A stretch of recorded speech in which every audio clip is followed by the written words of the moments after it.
Good morning, class 10th. On my last turn, I told you about the transportation or the circulation of different nutrients and minerals in the human body, in which we have discussed about the blood, heart, and different blood vessels.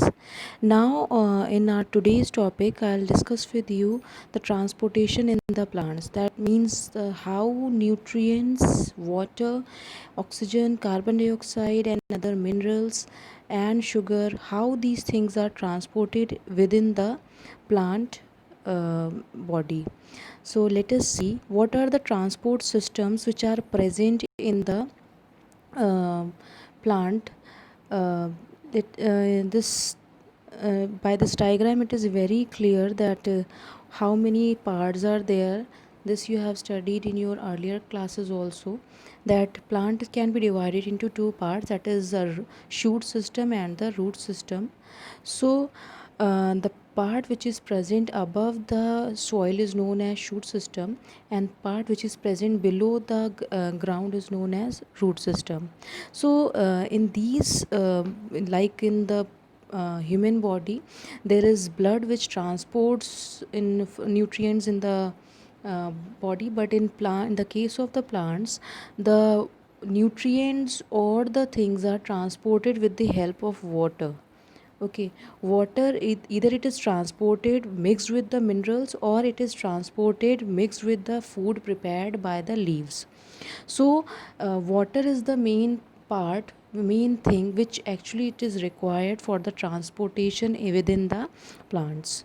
So basically there are if we talk about the transport system, so there are basically two things which are present in the transportation system. Vessels, these vessels are same as the vessels which are present in our body, veins and arteries and capillaries, but these are different because these are present in the plant and these have different structures. In class 9th I told you about the xylem and phloem. These are two vascular tissues which transport the water and minerals. So xylem vessels are helpful in transportation of water and minerals, and phloem vessels are helpful for the transportation of the food basically, which is prepared by the leaves. It is prepared in the form of glucose, and this glucose gets converted into sucrose, that gets mixed up with the water, and now then it is transported. So these two systems, means these xylem vessels or the xylem tissue and the phloem tissue, these both are helpful in the transportation of the nutrients or the water and the minerals within the plants. So water moves upside and food can move to the both the sides. So these are the tissues which are helpful in the transportation. So basically xylem, if we talk about the xylem, it is made up of xylem vessels, fibers, parenchyma. Okay, and if we talk about the phloem, it is made up of sieve tubes, companion cells. So for transportation purpose, we have xylem vessels, fibers, and parenchyma.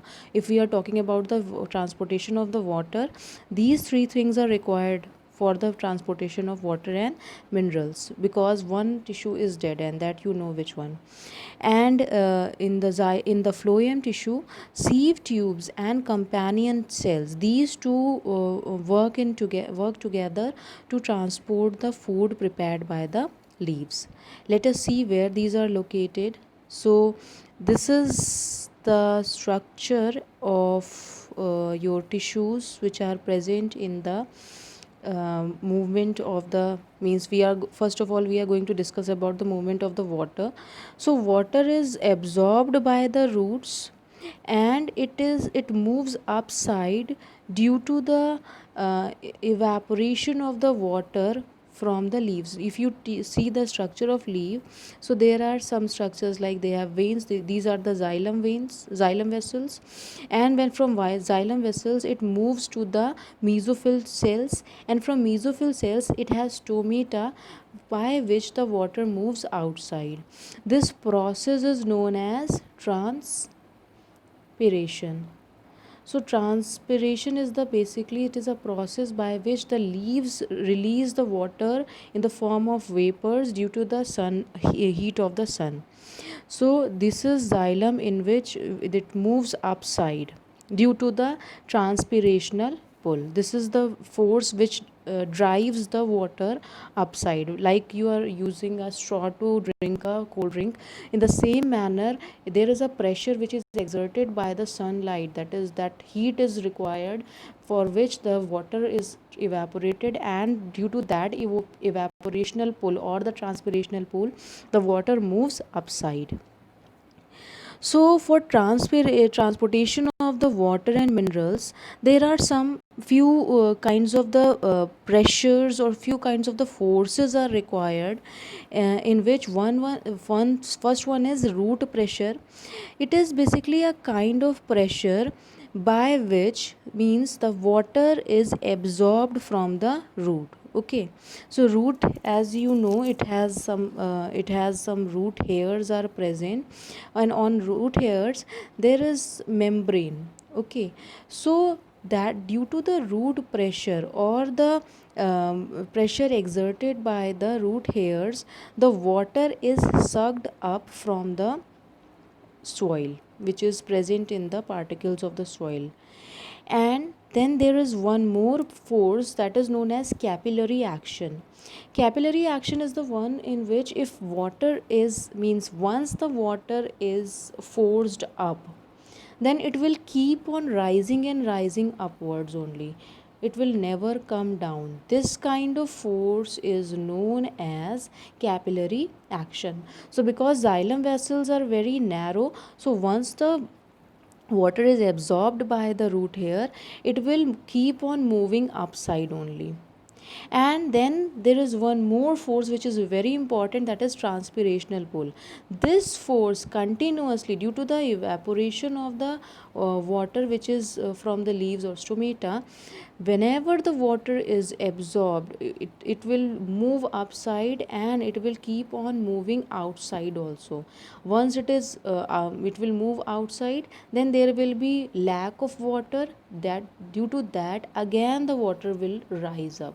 So these two forces, root pressure, capillary action and transpirational pull, these three kinds of the forces are helpful in the movement of the water and minerals from downwards to the upside.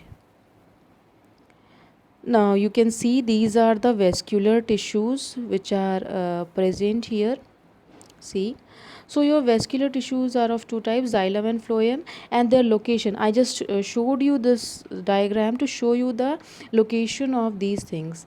If you cut a leaf like this, so you will find this is dermal tissue, that is epidermis, ground tissue which is called the mesophyll cells, and inside that this part which is the swollen part, that is the mid rib of the leaf.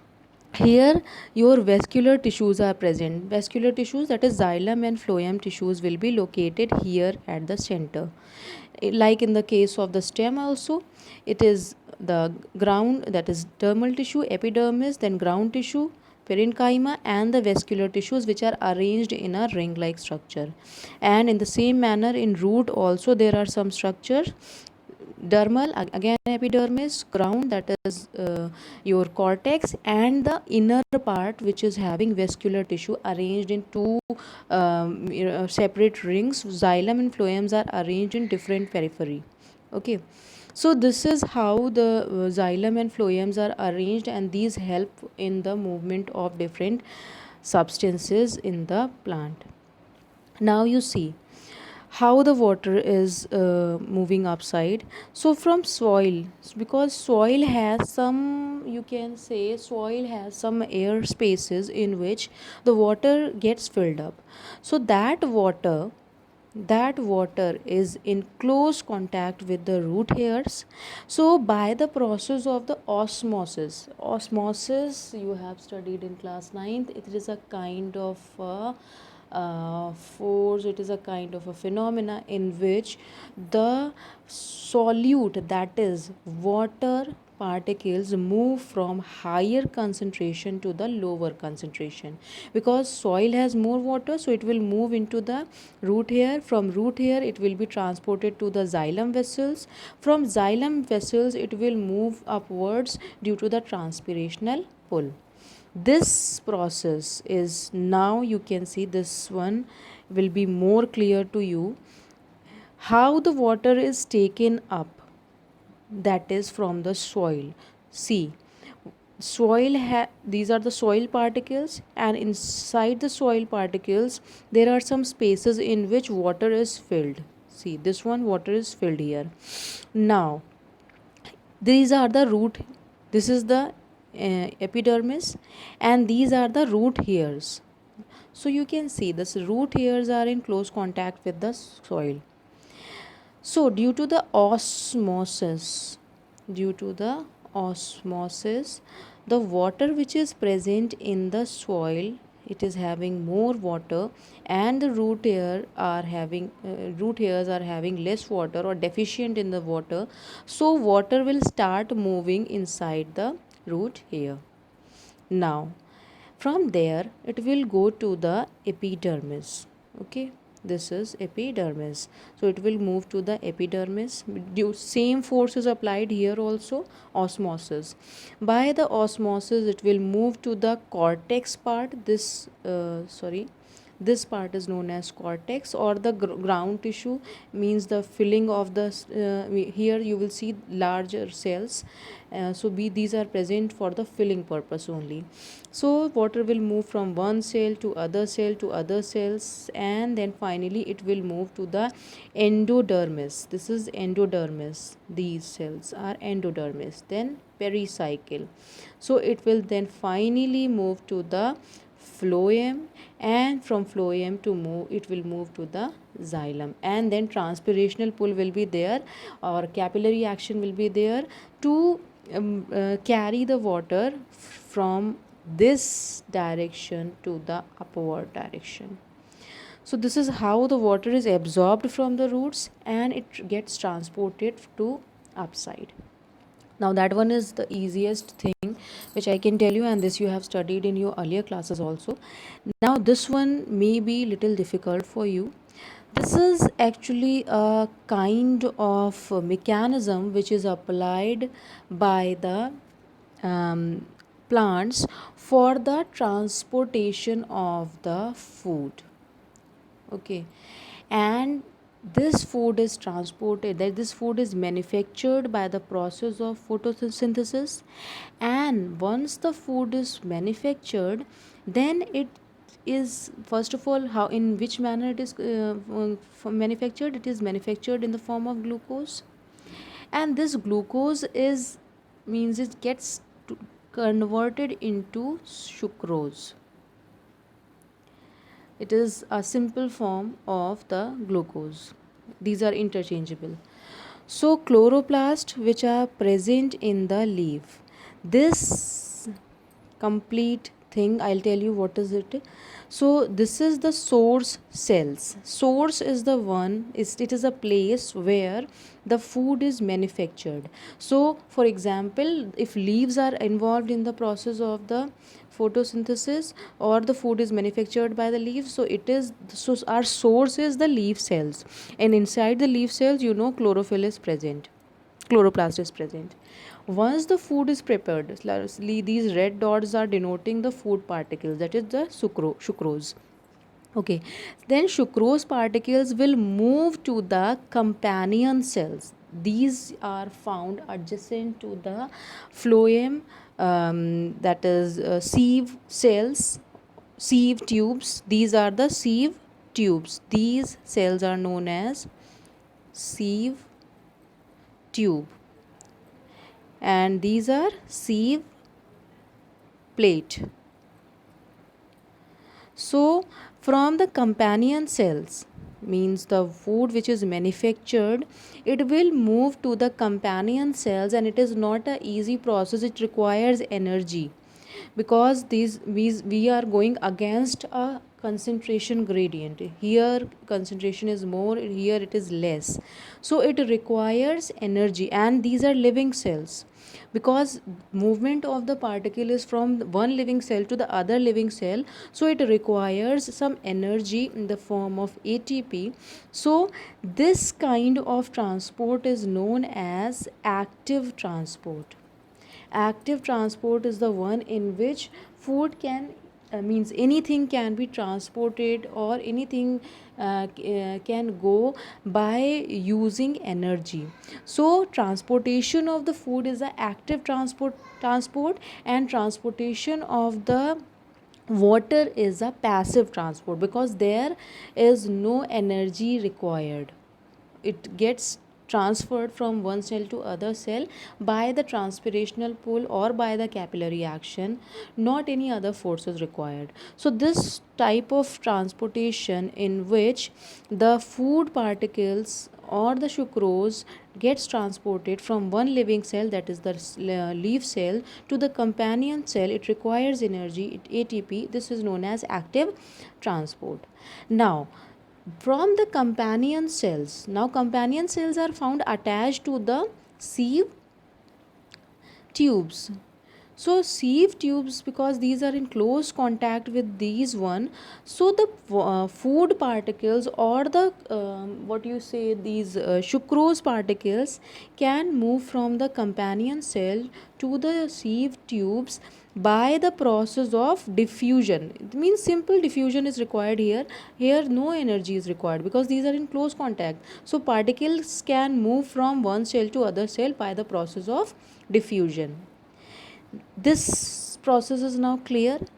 Now the water which is being transported upside, which is coming from the xylem to upside, it will move from the xylem vessels to the sieve tubes by the process of osmosis. Water, if anywhere solute is moving, then the process will be osmosis. If anywhere any other thing is moving, then it is due to the diffusion. So by the process of osmosis, the water particles will start moving from the xylem vessels to the sieve tubes here, and now it will gets mixed up with the sucrose particles. Like these are the water particles and some sucrose particles, these get mixed up and these will form a cell sap. Now it is clear.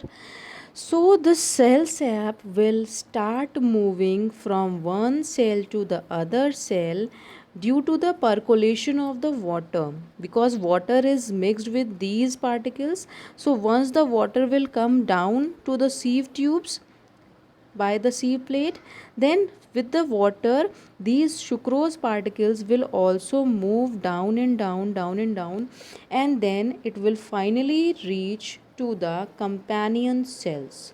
Okay, so this process is means again, because it is moving from the this one your sieve tubes to the companion cell, so it is not going to require any energy. It will occur due to the diffusion. Okay, and here the water which is present more here and less here, so again reverse osmosis will occur. Due to the osmosis, the water particles which are more here will move to the this part, that is xylem vessels. So this is how this circulation occurs, and water keeps on moving from the xylem vessels to the sieve tubes, and from sieve tubes to the xylem vessels. Now once the sucrose particles have reached to the companion cells, this again goes to the sink. Sink is the place, or sink is the part of the plant where the food is going to store for the utilization. It is manufactured here, so it is a source, and sink is the part where the food is going to settle down for the purpose of the energy, for the purpose of eating, also for the purpose of different activities, for respiration, for any process. So sink for this, in this case we are taking root cells as the sink, so it is moving downwards to the root. And here again these sucrose particles are going to move from the one living cell, that is companion cell, to the root cells. So again it will require energy, ATP. So this process is also active transport. So here two processes are required here, because this food particles are loaded, so this is known as phloem loading. Phloem loading. Food particles are loading, that is sucrose particles are loading from source to the companion cell, and it requires energy. So this is loading. And when the food particles are transferred from the companion cell to the sink or the root cells, then it, because it is going to give off the things, so it is known as unloading. So due to again here unloading is again a process which requires ATP, so it is active transport. So by these two processes, loading and unloading, these means by active transport the food is manufactured, which is manufactured in the leaves, is carried out to the companion cell. From companion cell it comes to the sieve tubes, and from sieve tubes it again comes to the companion cell, and then for attached whatever the cells are attached to that, it will move to that side. So this process is known as this kind of the method which is following, it is a kind of process which is being described by Ernest Munch.